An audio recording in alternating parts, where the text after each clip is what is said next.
Again stay with me. ಮತ್ತಷ್ಟು updates ಬರ್ತಾ ಇದೆ. ಬಳ್ಳಾರಿ ಸೆಂಟ್ರಲ್ ಜೈಲಿನ ಬಳಿ ಪೊಲೀಸ್ ಭದ್ರತೆಯನ್ನ ಕೂಡ ಒದಗಿಸಿಕೊಂಡಿದೆ. ಡಿವೈಎಸ್ಪಿ, ಸಿಪಿಐ, ಪಿಎಸ್ಐ ನಿಯೋಜನೆ ಕೂಡ ಮಾಡಲಾಗಿರುವಂತದ್ದು. 20ಕ್ಕೂ ಹೆಚ್ಚು ಕಾನ್ಸ್ಟೇಬಲ್ಗಳ ನಿಯೋಜನೆ ಮಾಡಲಾಗಿದೆ. ಗೇಟ್ ಮುಂಭಾಗ ಬ್ಯಾರಿಕೇಡ್ ಅನ್ನ ಹಾಕಿ ಬಿಗಿ ಭದ್ರತೆಯನ್ನ ಕೂಡ ಒದಗಿಸಲಾಗಿದೆ. ಬಳ್ಳಾರಿ ಜೈಲು ಅಧಿಕಾರಿಗಳು ಜೈಲಿನ ವಿಐಪಿ ಸೆಲ್ಗಳ ಅಂತಿಮ ಹಂತದ ಪರಿಶೀಲನೆಯನ್ನ ಕೂಡ ನಡೆಸಿಕೊಳ್ಳಲಾಗಿದೆ. ಜೈಲಿನ ಸಿಸಿ ಕ್ಯಾಮೆರಾಗಳನ್ನ ಕೂಡ ಸಹ ಪರಿಶೀಲನೆ ನಡೆಸಿದ್ದಾರೆ. ಜೈಲಿನ ಸುತ್ತ ಫುಲ್ ಟೈಟ್ ಸೆಕ್ಯೂರಿಟಿಯನ್ನ ಕೂಡ ಕೊಡಲಾಗಿದೆ. ದರ್ಶನ್ ಭದ್ರತೆಗೆ ಈಗಾಗಲೇ ಎಲ್ಲ ಸಿದ್ಧತೆಯನ್ನ ಕೂಡ ಮಾಡಿಕೊಳ್ಳಲಾಗಿರುವಂತದ್ದು. ಪೊಲೀಸರ ನಿಯೋಜನೆ ಕೂಡ ಮಾಡಲಾಗಿದೆ.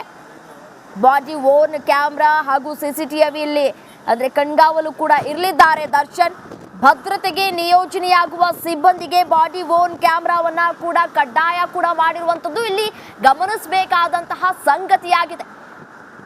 ಡಿವೈಎಸ್ಪಿ, ಸಿಪಿಐ, ಪಿಎಸ್ಐ ನಿಯೋಜನೆ ಕೂಡ ಮಾಡಲಾಗಿದೆ. ಮತ್ತಷ್ಟು ಡೀಟೇಲ್ಸ್ ಕೊಡ್ತಾ ಹೋಗ್ತಾರೆ ನನ್ನ ಕಲೀಗ್ ರೇಣುಕಾ ನೇರ ಸಂಪರ್ಕದಲ್ಲಿದ್ದಾರೆ. ರೇಣುಕಾ, ಬಳ್ಳಾರಿ ಸೆಂಟ್ರಲ್ ಜೈಲಿನ ಬಳಿ ಬಿಗಿ ಬಂದೋಬಸ್ತನ್ನು ಮಾಡ್ಕೊಂಡಿದ್ದಾರೆ. ಎಷ್ಟು ಅಧಿಕಾರಿಗಳನ್ನ ನಿಯೋಜನೆ ಮಾಡಿಕೊಳ್ಳಲಾಗಿರುವಂತದ್ದು ಇಲ್ಲಿಯ ತನಕ? ಯಾವ ರೀತಿಯಾಗಿ ಭದ್ರತೆಯನ್ನು ಒದಗಿಸಲಾಗ್ತಾ ಇದೆ? ಇನ್ನೇನು ಕೆಲವೇ ಗಂಟೆಗಳು ಬಾಕಿ ಇರೋದ್ರಿಂದ ಡೀಟೇಲ್ಸ್ ನೀಡ್ತಾ ಹೋಗೋದಾದ್ರೆ.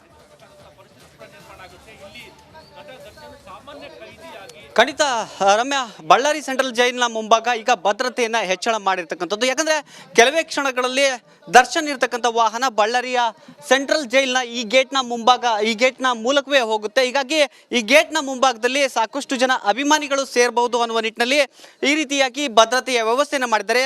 ಮೊದಲನೇದಾಗಿ ಗೇಟ್ನ ಅಂದರೆ ಬಳ್ಳಾರಿ ಸೆಂಟ್ರಲ್ ಜೈಲಿನ ಮುಂಭಾಗ ಇರತಕ್ಕಂಥ ರಸ್ತೆಯನ್ನು ಸಂಪೂರ್ಣವಾಗಿ ಎರಡು ಕಡೆ ಬ್ಯಾರಿಕೇಡ್ಗಳನ್ನು ಹಾಕುವ ಮೂಲಕ ಒಂದು ಕಟ್ಟುನಿಟ್ಟಿನ ನಿಷೇಧವನ್ನು ಹೇರಿದ್ದಾರೆ. ಇನ್ನೊಂದು ಕಡೆಗೆ ಬಳ್ಳಾರಿ ಸೆಂಟ್ರಲ್ ಗೇಟ್ನ ಮುಂಭಾಗ ಡಿವೈಎಸ್ಪಿ, ಸಿಪಿ ಹಾಗೂ 20ಕ್ಕೂ ಹೆಚ್ಚು ಕಾನ್ಸ್ಟೇಬಲ್ಗಳನ್ನು ಹಾಕುವ ಮೂಲಕ ಸೆಕ್ಯೂರಿಟಿಯನ್ನು ಟೈಟ್ ಮಾಡಿದ್ದಾರೆ. ಯಾರೇ ಇಲ್ಲಿ ಬಂದರೂ ಕೂಡ ಅವರನ್ನು ಹೊರಗಿನವರು ಯಾರೇ ಬಂದರೂ ಕೂಡ ಅವರನ್ನು ಹೊರ ಕಳಿಸ್ತಕ್ಕಂಥ ಕೆಲಸ ಆಗ್ತಾ ಇರ್ತಕ್ಕಂಥದ್ದು. ಯಾಕಂದರೆ ನಿನ್ನೆಯಷ್ಟೇ ಅಂದರೆ ದರ್ಶನ್ ಅವರ ಅಭಿಮಾನಿಗಳು ಸಾಕಷ್ಟು ಹುಚ್ಚಾಟವನ್ನು ಮಾಡಿದ್ರು. ಜೈಲಿನ ಮುಂಭಾಗ ಬಂದು ದರ್ಶನ್ ಪರ ಘೋಷಣೆಗಳನ್ನು ಕೂಗಿದ್ರು. ಹೀಗಾಗಿ ಆ ಸಂದರ್ಭದಲ್ಲಿ ಸಾಕಷ್ಟು ಕಿರಿಕಿರಿ ಉಂಟಾಗಿತ್ತು. ಮತ್ತಷ್ಟು ಭದ್ರತಾ ಲೋಪ ಆಗಬಾರ್ದು ಅನ್ನೋ ನಿಟ್ಟಿನಲ್ಲಿ ಈಗ ಮುಂಜಾಗ್ರತಾ ಕ್ರಮವಾಗಿ ಅಕ್ಕಪಕ್ಕ ಇರತಕ್ಕಂಥ ವೆಹಿಕಲ್ಗಳನ್ನು ತೆಗೆಸ್ತಕ್ಕಂಥ ಕೆಲಸವನ್ನು ಕೂಡ ಪೊಲೀಸರು ಮಾಡ್ತಾ ಇದ್ದಾರೆ. ಅಂದರೆ ಗೇಟ್ನ ಮುಂಭಾಗ ಅಂದರೆ ಸಂಪೂರ್ಣವಾಗಿ ಸಾಕಷ್ಟು ಜಾಗವನ್ನು ಬಿಟ್ಟು ಅಂದರೆ ವೆಹಿಕಲ್ ಬರ್ತಿದ್ದಂಗೆ ನೇರವಾಗಿ ಗೇಟ್ನ ಒಳಗೆ ಹೋಗೋದಕ್ಕೆ ಯಾವುದೇ ರೀತಿ ಅಡೆತಡೆ ಆಗಬಾರ್ದು ನಿಟ್ಟಿನಲ್ಲಿ ವೆಹಿಕಲ್ಗಳನ್ನು ತೆಗಿತಾ ಇದ್ದಾರೆ. ಇನ್ನೊಂದು ಕಡೆಗೆ ಹೆಚ್ಚಿನ ಸಿಬ್ಬಂದಿಯನ್ನು ಕೂಡ ಇಲ್ಲಿಗೆ ಕರೆಸ್ಕೊಳ್ಳಲಾಗ್ತಾ ಇರ್ತಕ್ಕಂಥದ್ದು. ಒಂದಕ್ಕೆ ಅಂದರೆ ಎರಡು ಗೇಟ್ಗಳಲ್ಲಿ ಅಂದರೆ ಸೆಂಟ್ರಲ್ ಜೈಲ್ಗೆ ಬರ್ತಾ ಇರ್ತಕ್ಕಂಥ ಎರಡೂ ರಸ್ತೆಗಳಲ್ಲಿ ಅಂದರೆ ಎರಡು ಮಾರ್ಗದಲ್ಲಿ ಸೆಂಟ್ರಲ್ ಜೈಲ್ಗೆ ಬರ್ಬೋದು. ಬಳ್ಳಾರಿಯ ಅಂದರೆ SP ವೃತ್ತದ ಮೂಲಕವೂ ಬರ್ಬೋದು, ಜೊತೆಗೆ ದುರ್ಗಮ್ಮನ ದೇವಸ್ಥಾನದ ಸರ್ಕಲ್ನಿಂದನೂ ಕೂಡ ಬರ್ಬೋದು. ಹೀಗಾಗಿ ಎರಡೂ ಬದಿಯಲ್ಲಿ ಪೊಲೀಸ್ ಸೆಕ್ಯೂರಿಟಿಯನ್ನು ಹಾಕಿರ್ತಕ್ಕಂಥ ಹಿನ್ನೆಲೆಯಲ್ಲಿ ಹೊರಗಿನವರು ಯಾರೂ ಕೂಡ ಪ್ರವೇಶ ಮಾಡೋಕ್ಕಾಗಲ್ಲ. ಆರಂಭದಲ್ಲಿ ಅಂದರೆ ಮೊದಲನೇ ಹಂತದಲ್ಲಿ ಸುಮಾರು 4 ರಿಂದ 5 ಜನ ಕಾನ್ಸ್ಟೇಬಲ್ ಇರ್ತಾರೆ. ಆ ಬಳಿಕ ಇನ್ನೊಂದು ಹಂತದಲ್ಲಿ 2 ರಿಂದ 3 ಜನ ಕಾನ್ಸ್ಟೇಬಲ್ಗಳು ಇರ್ತಾರೆ.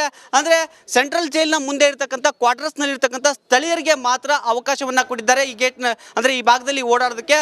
ಹೊರಗಿನವರು ಯಾರು ಕೂಡ ಈ ಭಾಗದಲ್ಲಿ ಬರಬಾರ್ದು ಅನ್ನುವ ನಿಟ್ಟಿನಲ್ಲಿ ಈ ರೀತಿಯ ಕ್ರಮಗಳನ್ನು ಕೈಗೊಂಡಿದ್ದಾರೆ. ಅಂದರೆ ಇನ್ನೇನು ಕೆಲವೇ ಕ್ಷಣಗಳಲ್ಲಿ ದರ್ಶನ್ ಇರತಕ್ಕಂಥ ವಾಹನ ಬರ್ತಾ ಇರತಕ್ಕಂಥದ್ದು. ಇಲ್ಲಿ ಒಂದು ಪ್ರಮುಖವಾಗಿ ಕಾಡ್ತಾ ಇರತಕ್ಕಂಥ ಪ್ರಶ್ನೆ ಏನಂದ್ರೆ, ಎರಡು ಮಾರ್ಗದಲ್ಲಿ ಎರಡು ವೆಹಿಕಲ್ಗಳು ಬಳ್ಳಾರಿಯತ್ತ ಬರ್ತಾ ಇರತಕ್ಕಂಥದ್ದು. ಒಂದು ಅನಂತಪುರ ಮಾರ್ಗವಾಗಿ ಒಂದು ವೆಹಿಕಲ್ ಬರ್ತಾ ಇದ್ರೆ, ಇನ್ನೊಂದು ಚಳ್ಳಕೆರೆ ಮಾರ್ಗವಾಗಿ ಬಳ್ಳಾರಿಗೆ ಇನ್ನೊಂದು ವೆಹಿಕಲ್ ಬರ್ತಾ ಇರತಕ್ಕಂಥದ್ದು. ಹೀಗಾಗಿ ಸ್ಟ್ಯಾಂಡ್ ಬೈ ಸೆಕ್ಯೂರಿಟಿಯನ್ನ ಎರಡೂ ಮಾರ್ಗದಲ್ಲಿ ಇಟ್ಟಿದ್ದಾರೆ. ಆದರೆ ಬಳ್ಳಾರಿ ಪೊಲೀಸರಿಗೂ ಗೊತ್ತಿಲ್ಲ ಯಾವ ಮಾರ್ಗದಲ್ಲಿ ದರ್ಶನ್ ಬರ್ತಾ ಇದ್ದಾರೆ ಅನ್ನೋದು. ಈಗ ಅವ್ರಿಗೂ ಕೂಡ ಗೊಂದಲ ಆಗಿರ್ತಕ್ಕಂಥದ್ದು. ಆದರೆ ಮುಂಜಾಗ್ರತಾ ಕ್ರಮವಾಗಿ ಎರಡೂ ಮಾರ್ಗದಲ್ಲಿ ಸ್ಟ್ಯಾಂಡ್ ಬೈ ಸೆಕ್ಯೂರಿಟಿಯನ್ನ ಅಲರ್ಟ್ ಮಾಡಿರ್ತಕ್ಕಂಥ ಹಿನ್ನೆಲೆಯಲ್ಲಿ ಯಾವುದೇ ರೀತಿಯ ಅಹಿತಕರ ಘಟನೆಗಳು ಅಥವಾ ದರ್ಶನ್ ಅಭಿಮಾನಿಗಳು ಅಡ್ಡ ಬರೋದು, ಬೇರೆ ಬೇರೆ ಈ ಥರ ಚಟುವಟಿಕೆಗಳು ಆಗಬಾರ್ದು ಅನ್ನೋ ನಿಟ್ಟಿನಲ್ಲಿ ಅತ್ಯಂತ ಟೈಟ್ ಆಗಿ ಸೆಕ್ಯೂರಿಟಿಯನ್ನ ನಿಯೋಜನೆ ಮಾಡಿರ್ತಕ್ಕಂಥದ್ದು. ರಮ್ಯಾ, ರೈಟ್. ಧನ್ಯವಾದ ತಮ್ಮೆಲ್ಲ ಮಾಹಿತಿಗಾಗಿ. ಒಂದು ಕಡೆ ಬಳ್ಳಾರಿ ಜೈಲಿನತ್ತ ದರ್ಶನ್ ತೆರಳ್ತಾ ಇದ್ರೆ, ಮತ್ತೊಂದು ಕಡೆಯಲ್ಲಿ ಕೆಲವೇ ಕ್ಷಣಗಳಲ್ಲಿ ಶಿವಮೊಗ್ಗ ಜೈಲಿಗೆ 2 ಆರೋಪಿಗಳು ತಲುಪಲಿದ್ದಾರೆ. A6 ಜಗದೀಶ್ ಹಾಗೂ A12 ಲಕ್ಷ್ಮಣ್ ಶಿವಮೊಗ್ಗ ಜೈಲಿಗೆ ತಲುಪಲಿಕ್ಕಿದ್ದಾರೆ. ರಾಜ್ಯದಲ್ಲೇ ಹೈಟೆಕ್ ಕಾರಾಗೃಹವಾಗಿರುವಂತಹ ಶಿವಮೊಗ್ಗ ಜೈಲು, ಪ್ರತಿ ರೂಮ್ನಲ್ಲೂ ಕೂಡ ಟಿವಿಯ ವ್ಯವಸ್ಥೆ ಇದೆ. ಇನ್ನು ಪ್ರಸ್ತುತ ಶಿವಮೊಗ್ಗ ಜೈಲಿನಲ್ಲಿದ್ದಾರೆ 773 ಜನ ಕೈದಿಗಳು. 450 ಸಜಾ ಬಂದಿಗಳು ಹಾಗೂ 320 ವಿಚಾರಣಾಧೀನ ಕೈದಿಗಳು ಇಲ್ಲಿ ಇರುವಂತಹ ಡೀಟೇಲ್ಸ್ ಸದ್ಯಕ್ಕೆ ಲಭ್ಯವಾಗ್ತಾ ಇರುವಂತದ್ದು. ಇನ್ನೇನು ಕೆಲವೇ ಕ್ಷಣಗಳಲ್ಲಿ ಇಬ್ಬರು ಆರೋಪಿಗಳು ಜಗದೀಶ್ ಹಾಗೂ ಲಕ್ಷ್ಮಣ್ ಶಿವಮೊಗ್ಗ ಜೈಲಿಗೆ ರೀಚ್ ಆಗ್ಲಿಕ್ಕಿದ್ದಾರೆ. ಅಂದ್ರೆ ಗಮನಿಸಬೇಕಾದಂತಹ ಸಂಗತಿ ಏನಪ್ಪಾ ಅಂತಂದ್ರೆ ರಾಜ್ಯದಲ್ಲೇ ಹೈಟೆಕ್ ಕಾರಾಗೃಹ ಇದಾಗಿದೆ ಶಿವಮೊಗ್ಗ ಜೈಲು ಅನ್ನುವಂಥದ್ದು. ಪ್ರತಿ ರೂಮ್ನಲ್ಲೂ ಕೂಡ ಟಿವಿಯ ವ್ಯವಸ್ಥೆಯನ್ನ ಇಲ್ಲಿ ಕಲ್ಪಿಸಿಕೊಡ್ಲಾಗಿರುವಂಥದ್ದು. ಆರೋಪಿಗಳು ಇಲ್ಲಿ ಆರಾಮಾಗಿ ಇರಬಹುದು ನೋಡಿ. ಆ ರೀತಿಯಾದಂತಹ ಸೌಲಭ್ಯಗಳು, ಲೇಟೆಸ್ಟ್ ಸೌಲಭ್ಯಗಳನ್ನ ಕೂಡ ಅಲ್ಲಿ ಒದಗಿಸಲಾಗ್ತಾ ಇದೆ. ಇನ್ನೇನು ಕೆಲವೇ ಕ್ಷಣಗಳಲ್ಲಿ ತಲುಪಲಿಕ್ಕಿದ್ದಾರೆ ಇಬ್ಬರು ಆರೋಪಿಗಳು.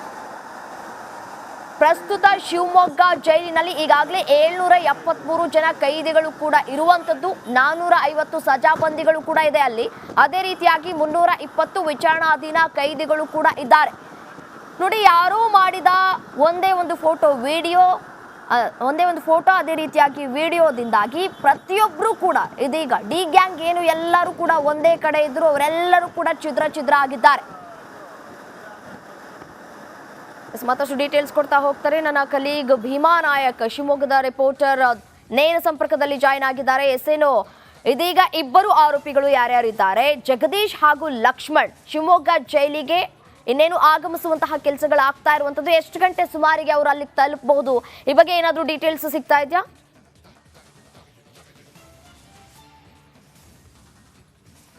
ಎಸ್ ರಮ್ಯ, ಏನು ರೇಣುಕಾಸ್ವಾಮಿ ಕೊಲೆ ಪ್ರಕರಣದ ಆರೋಪಿಗಳಾಗಿರುವಂಥ A6 ಆರೋಪಿ ಜಗದೀಶ್ ಹಾಗೂ A12 ಆರೋಪಿ ಆಗಿರುವಂಥ ಲಕ್ಷ್ಮಣ್ ಅವರನ್ನು ಈಗಾಗಲೇ ಬೆಂಗಳೂರಿನಿಂದ ಕರೆತರಲಾಗ್ತಿರುವಂಥದ್ದು. ಇನ್ನು ಕೆಲವು ಕ್ಷಣಗಳಲ್ಲಿ ಶಿವಮೊಗ್ಗ ಕೇಂದ್ರ ಕಾರಾಗೃಹಕ್ಕೆ ಅವ್ರನ್ನ ಕರೆತರಲಾಗುತ್ತೆ. ಈಗಾಗಲೇ ಏನು ಚಿತ್ರದುರ್ಗದ ಹಿರಿಯೂರನ್ನು ದಾಟಿರುವಂಥದ್ದು. ಹಾಗಾಗಿ ಇನ್ನು ಒಂದು ಕಾಲು ಗಂಟೆ ಅಷ್ಟೊತ್ತಲಿಗೆ ಏನು ಶಿವಮೊಗ್ಗದ ಸೋಗಾನೆ ಬಳಿ ಇರುವಂಥ ಶಿವಮೊಗ್ಗದ ಕೇಂದ್ರ ಕಾರಾಗೃಹಕ್ಕೆ ಅವ್ರನ್ನ ಕರೆತರಲಾಗುತ್ತೆ. ಕರೆತಂದ ನಂತರದಲ್ಲಿ ಮೊದಲಿಗೆ ತಪಾಸಣೆಯನ್ನು ಮಾಡಿ ತದನಂತರದಲ್ಲಿ ಏನು 2-3 ದಿನಗಳ ಕಾಲ ಅವ್ರನ್ನ ಪ್ರತ್ಯೇಕವಾಗಿ ಇಡುವಂಥ ವ್ಯವಸ್ಥೆಯನ್ನು ಸಹ ಮಾಡಿಕೊಂಡಿರುವಂಥದ್ದು.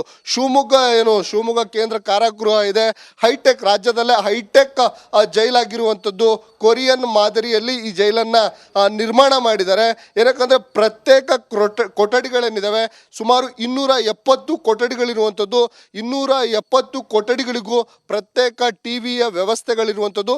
ಪ್ರತಿ ಸೆಲ್ನಲ್ಲಿ ಏನು ಇಬ್ಬರು ಆರೋಪಿಗಳನ್ನು ಇರಲಿಕ್ಕೆ ವ್ಯವಸ್ಥೆಯನ್ನು ಮಾಡಿರುವಂಥದ್ದು. ಹಾಗಾಗಿ ಇಲ್ಲಿ ಸಾಕಷ್ಟು ಹೈಟೆಕ್ ವ್ಯವಸ್ಥೆಯನ್ನು ಇದೆ. ಆದರೆ ಇಲ್ಲಿ ಪ್ರಮುಖವಾಗಿ ನಾವು ಗಮನಿಸಬೇಕಾಗಿರುವಂಥದ್ದು ಅಂದರೆ ಶಿವಮೊಗ್ಗ ಕೇಂದ್ರ ಕಾರಾಗೃಹದಲ್ಲಿ ಯಾವುದೇ VIP ಸೆಲ್ಗಳು ಇಲ್ಲ. ಏನಕ್ಕಂದರೆ ಇಲ್ಲಿ ಎಲ್ಲವೂ ಒಂದೇ ರೀತಿಯಾಗಿರೋದ್ರಿಂದ ಪ್ರತ್ಯೇಕವಾಗಿ VIP ಸೆಲ್ಗಳನ್ನು ಇಲ್ಲಿ ಶಿವಮೊಗ್ಗ ಕೇಂದ್ರ ಕಾರಾಗೃಹದಲ್ಲಿ ಮಾಡಿರುವುದಿಲ್ಲ. ಇಲ್ಲಿಗೆ ಏನು ಕೇಂದ್ರ ಕಾರಾಗೃಹದ ಸುತ್ತಲೂ KSISFನ ಏನು ಕೈಗಾರಿಕಾ ಭದ್ರತಾ ಪಡೆಗಳನ್ನು ಸಹ ನಿಯೋಜನೆ ಮಾಡಿರುವಂಥದ್ದು. ರಮ್ಯಾ, ರೈಟ್ ಧನ್ಯವಾದ ತಮ್ಮೆಲ್ಲ ಮಾಹಿತಿಗಾಗಿ. ಮತ್ತೊಂದು ಕಡೆ ಶಿವಮೊಗ್ಗ ಜೈಲಿಗೆ ಇಬ್ಬರು ಆರೋಪಿಗಳು ಕೂಡ ತಲುಪೋದಕ್ಕೆ ಇನ್ನೇನು ಕೆಲವೇ ಗಂಟೆಗಳು ಬಾಕಿ ಇರುವಂಥದ್ದು. ಆ ಕುರಿತ